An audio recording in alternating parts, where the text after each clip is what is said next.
Hola a todos, es un placer reencontrarnos en el precongreso del Instituto Cardiovascular de Buenos Aires, este año 2020 muy particular, de manera virtual. Y vamos a tener una sesión muy interesante que contamos con el doctor Rafael Díaz, que en nuestro ámbito no requiere introducción, es uno de los científicos más renombrados y más citados de Argentina de todos los tiempos, es director fundador de ECLA, Ensayos Clínicos de Latinoamérica, así como también de el Instituto Cardiovascular de Rosario, así que es un placer tenerte, Rafael, con nosotros hoy. Gracias, Paul. Muchas gracias por la invitación. También contamos con el doctor Fernando Boto, que es staff de Cardiología Clínica del Instituto Cardiovascular de Buenos Aires y director del Departamento de Investigación del mismo, así que también, Fernando, un placer estar con nosotros. Muchas gracias, Pablo, y muchas gracias por la introducción. Bueno, Fernando nos va a hablar un poco sobre lo que fue un advenimiento de estudios, una catarata de estudios de investigación clínica en la era COVID. Cosas se han hecho bien, cosas se han hecho mal, así que, Fernando, por favor, aguardo tu presentación muy interesante. Bueno, gracias, Pablo. Y en estos 10 minutos rápidamente voy a hacer un recorrido por la calidad de la investigación en la era COVID, que nos ha dado mucho que hablar a nosotros que somos muy como adictos a la metodología. Y lo primero que quisiera decir es que la pandemia nos puso a prueba.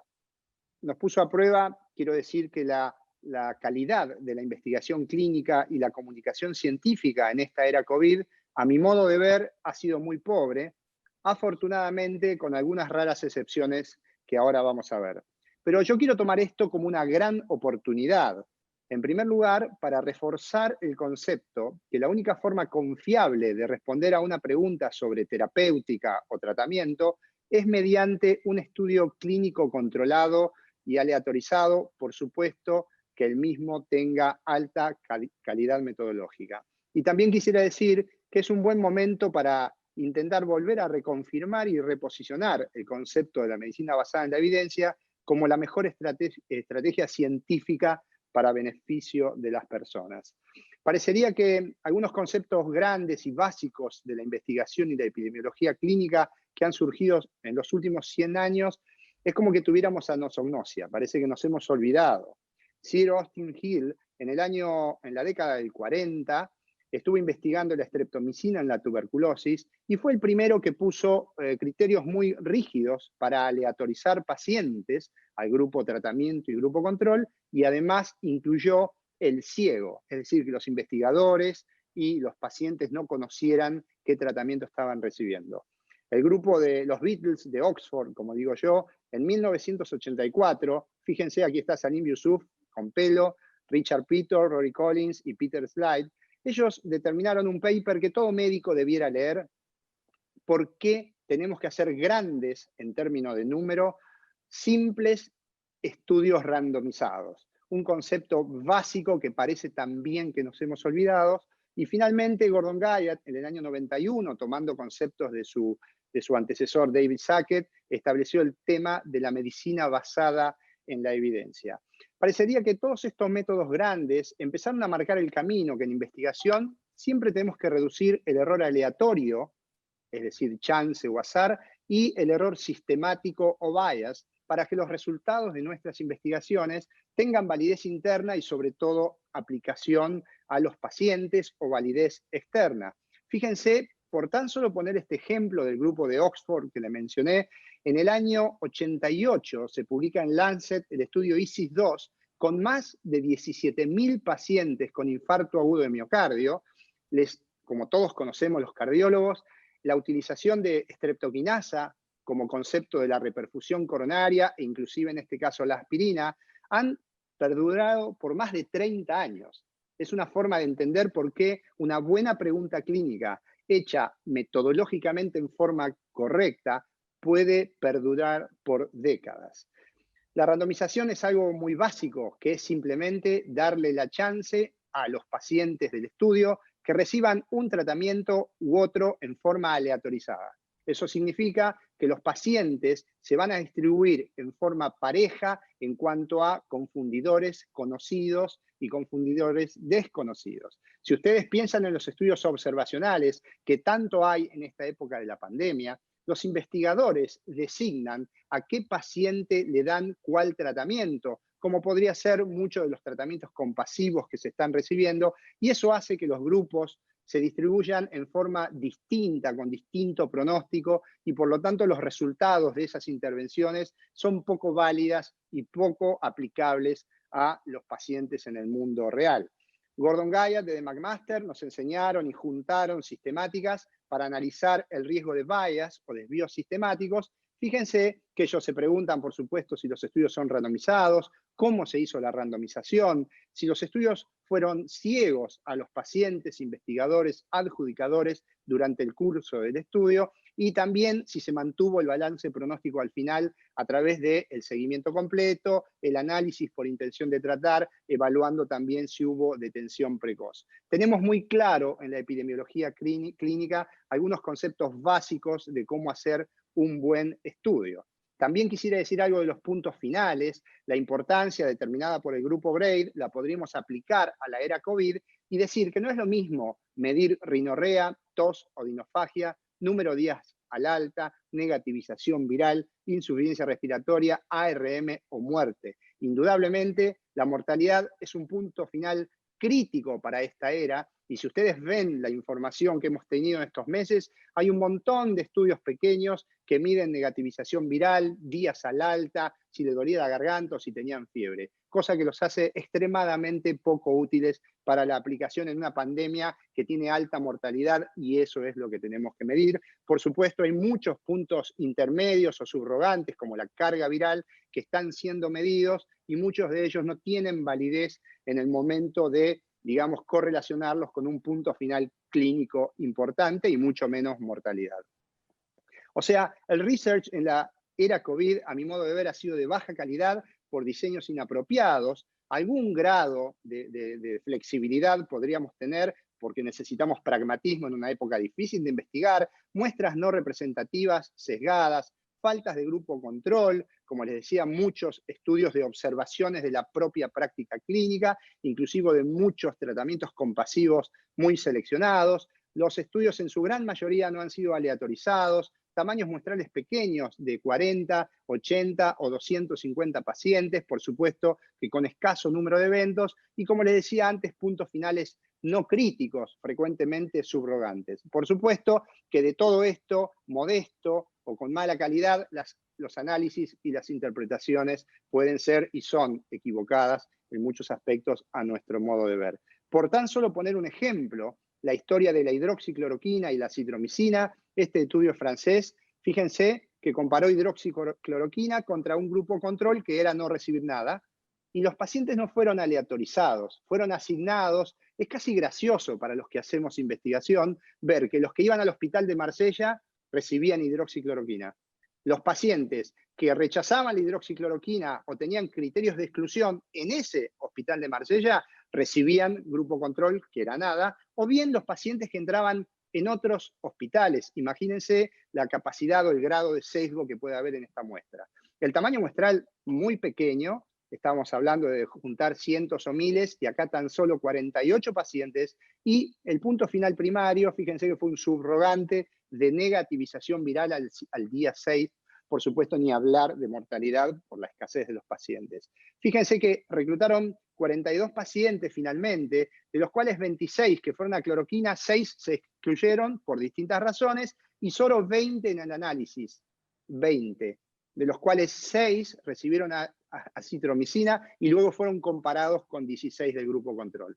Fíjense que lo que consideraron virológicamente curados fueron un porcentaje mayor, por supuesto, en el grupo de estos 20 versus el otro grupo, con una P significativa. De aquí sale que la cloroquina es útil para estos pacientes, y si miramos en 6 pacientes que recibieron acitromicina, 100% mejoraron en un grupo, 57% en otro. Eso implica que la acitromicina tenía alguna utilidad. Por supuesto que esto metodológicamente nos pareció un horror. Lamentablemente, su investigador principal dijo que el tratamiento definitivamente era eficaz y que era inmoral no utilizarlo, y como todos sabemos, esto fue tomado por algún presidente, y todo el mundo salió a la calle a agotar la hidroxicloroquina de las farmacias, evitando o impidiendo que la gente que la usaba como antimalárico, como antirreumático, como analgésico, no pudiera comprarla. Afortunadamente, existe el grupo inglés, que yo creo que han sido y son los ganadores, por decirlo de alguna manera, en esta pandemia con el Recovery Trial, que han estudiado en forma seria. Esto es también el grupo actual de Oxford, que demostró que la hidroxicloroquina, con casi, fíjense, 5.000 pacientes, no tiene ninguna utilidad en los cuidados de todos los días. También lo han demostrado casi con 5.000 pacientes, un poquito más, que el lopinavir ritonavir, que usaba todo el mundo, no tiene ninguna utilidad.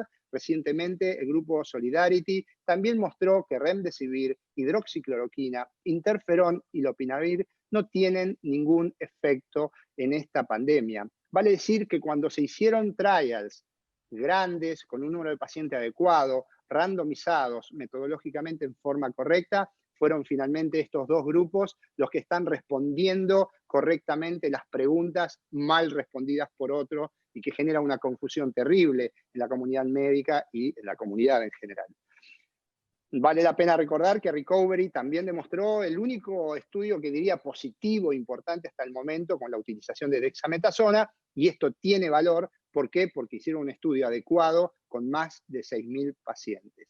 Así que hay otras moléculas que podríamos charlar, por supuesto, hay mucho para hablar de esta pandemia. En estos solo 10 minutos quise poner un ejemplo y contar algunas bases de la investigación clínica, pero poco a poco vamos viendo y veremos en este tiempo tocilizumab, remdesivir y sobre todo en nuestro medio, que tanto se usa el plasma, la ivermectina y el ibuprofeno inhalado, que por el momento no han mostrado ningún tipo de estudios randomizados, controlados, con tamaños muestrales que nos vayan a convencer con sus resultados, y seguramente algo de esto podemos discutir ahora. No quiero dejar de decir que como grupo local, con Pablo y con Rafael, somos integrantes de otro grupo médico que a través de ECLA estamos trabajando con 2 estudios grandes, con colchicina en los pacientes con COVID y también con un ácido graso, un omega 3, que es el EPA, en la prevención, y ahora me parece que puede ser una buena oportunidad para que lo charlemos. Finalmente, este cartoon, que ya lo venimos viendo de hace un tiempo, la ciencia probablemente tenga un camino más complejo, más largo, pero más correcto, y ese es el que debiéramos tomar si queremos llegar a respuestas, digamos, válidas para el tratamiento de nuestro paciente. Gracias, Pablo, y a todos por la atención. Muchísimas gracias, Fernando. Como siempre, muy crítico, muy pertinente sobre la evaluación de la evidencia en general, pero en este caso en el contexto de COVID. Primero me gustaría saber, bueno, la opinión de Rafael sobre tu presentación, si tiene comentarios para agregar. Gracias, Paul. Y ahora sí, aprovecho para agradecerte tus palabras de introducción. La verdad que tan cegadas, definitivamente, porque debe ser porque me querés mucho, pero demasiado sesgo le pusiste a la presentación. Gracias al Instituto Cardiovascular Buenos Aires y a sus autoridades por haberme invitado. La verdad que es un gusto estar con ustedes. Y bueno, y estar con 2 personas que me une tanto la vida en general y que se han formado tan correctamente y con uno de los grupos más importantes de investigación, así que es como que sobra lo que pueda decir, ya lo han dicho con mucha claridad. Coincido en 100% lo que dice Fernando y solamente pondría un poco de, si querés, lo condimentaría algo con alguna palabra de atenuación ante lo que hemos visto. La realidad es que la pandemia lleva 10 meses aproximadamente y como dice Fer, sí, se ha hecho muchas cosas o han aparecido muchas cosas que no fueron correctas. Uno podría mirar el lado positivo de la pandemia y yo diría que en realidad mostraste que hay 5 o 6 cosas que se saben muy bien. Y yo creo que en 9 meses haber generado información en 5 o 6 cosas de tan alta calidad, me parece, la realidad es cuando te viene una enfermedad que es absolutamente nueva, que no la conoces, que te abruma, que es un tsunami que lo tenés de repente, bueno, por ahí esta es la respuesta lógica. Hubo 3 o 4 grupos en el mundo que están trabajando muy, muy bien, te diría que Recovery.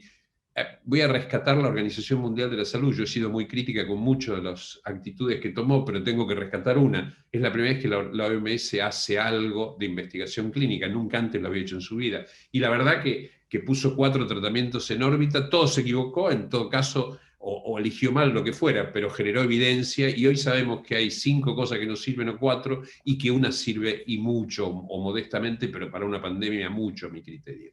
Así que rescataría eso. hay 5 o 6 cosas que aprendimos en 9 meses. Eso normalmente nos llevaba años para hacerlo. Eso es una realidad. Y por supuesto, lo que vos decís, yo en realidad siempre pienso por qué se hace o por qué se hizo lo que se hizo, por qué ese afán, si era solamente por publicar, si era solamente por... o había un fin comercial. Yo creo que en algunos casos hubo fines comerciales muy, muy evidentes, en otros casos eran fines de prestigio personal. Lo que pasó con Francia a mí me llamó mucho la atención. Eso que vos acabás de mostrar es, digamos, es el ABC del horror. O sea, llegar a una conclusión para una pandemia sobre 48 pacientes observados es realmente grave. Y bueno, y se lo aceptó, y se publicaron cosas, y las revistas más importantes del mundo fueron y vinieron y se descargaban y después tenían que pedir perdón. Pero me parece que todo eso tiene alguna vinculación con este tsunami que nos agarró todo desprevenido, que hoy tiene 1.100.000, 1.200.000 muertes, y bueno, y que en Argentina sabemos lo que nos pasó. Así que no puedo coincidir más que con lo que dijiste. Metodológicamente está perfecto lo que estás diciendo. Yo siempre uso el siguiente comentario o te diría una afirmación que la hago siempre. Aceptamos los tratamientos compasivos. Es imposible no aceptar un tratamiento compasivo. Recién hablábamos con Paul y sí, vos te internás, está grave, y háganme plasma. Y sí, háganme plasma. Ahora, por favor, randomicen, por favor, aleatoricen pacientes. ¿Por qué? Porque generen evidencia. Todo lo que sea compasivo y observacional en realidad genera poca luz, mucha oscuridad, mucha incertidumbre. La incertidumbre genera ansiedad. Recuerden ustedes que los pacientes a veces de manera imperativa, otras veces coercitiva, pedían plasma. Y plasma no es tan fácil, plasma no había, no se hace en un minuto el plasma. Entonces, eso que había sido difundido con una ferocidad y que ahora cada vez hay muy pocos de todo eso que estaban hablando de plasma, la realidad es que genera mucha oscuridad. O sea que aceptamos los tratamientos compasivos, pero le decimos a todos, por favor, generen evidencia. Y generar evidencia es lo que vos acabas de decir. Así que no puedo estar más de acuerdo. Ustedes tienen una formación impecable en epidemiología clínica. Así que más de acuerdo no puedo estar con ustedes, que por otro lado trabajaron conmigo mucho tiempo y que los conocemos muy bien entre todos. Gracias, Rafael. Fernando, yo tengo una pregunta. Discutimos hace un tiempo en términos de cuál es el futuro, porque parte del, de hecho, el lema de este precongreso es el presente y el futuro de la enfermedad cardiovascular. En este caso son los trials. Me interesa la opinión de los dos, pero voy a empezar por Fernando.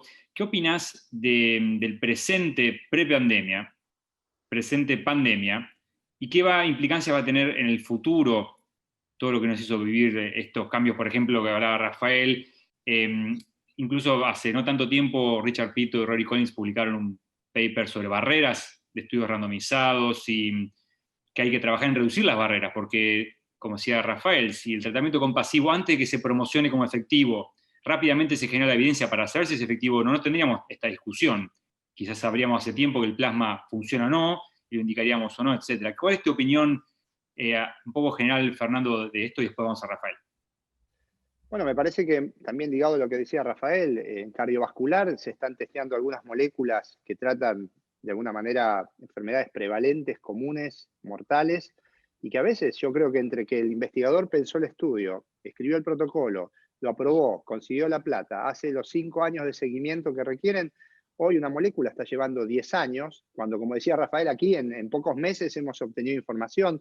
Yo creo que se ha generado una gigantesca burocracia alrededor de la investigación y me parece que hemos aprendido que no solamente, bueno, ahora podemos comentar, o Rafael puede comentar nuestro estudio Prepare, que se están aleatorizando los pacientes a EPA versus placebo por internet y ya tenemos prácticamente 1.000 pacientes incluidos. Quiero decir, imagínense que nosotros podamos hacer digamos, algún tipo de sistemática, no te digo igual, porque esto es como una emergencia, pero empezar a adaptar otro tipo de randomizar, otro tipo de estudios, como decíamos, volver a los estudios pragmáticos, sencillos, con puntos finales bien contundentes y en red, porque si uno entra a través de internet, puede juntar muchos más pacientes que el que podés juntar en tu localidad. Yo creo que algo de eso va a tener que haber, ni hablar del ahorro o en términos de costo, ¿no es cierto?, económico de estos estudios, pero estoy seguro que Rafael tiene mucho más que decir. Lo único que no quisiera dejar de decir, y Rafael nos mencionó, él ha sido nuestro, en caso de Pablo y yo, nuestro mentor y nos dio todo el empujón y la ayuda absolutamente 100% para que nosotros dos hoy seamos máster de epidemiología clínica y métodos de McMaster, así que aprovecho la oportunidad una vez más para agradecerte, Rafael, y eso Pablo y yo no nos vamos a olvidar nunca, así que es un placer. Gracias, porque para mí es una enorme emoción que ustedes dos tengan el nivel que tienen. La pregunta de Pablo me parece que es crítica y espectacular en todo sentido.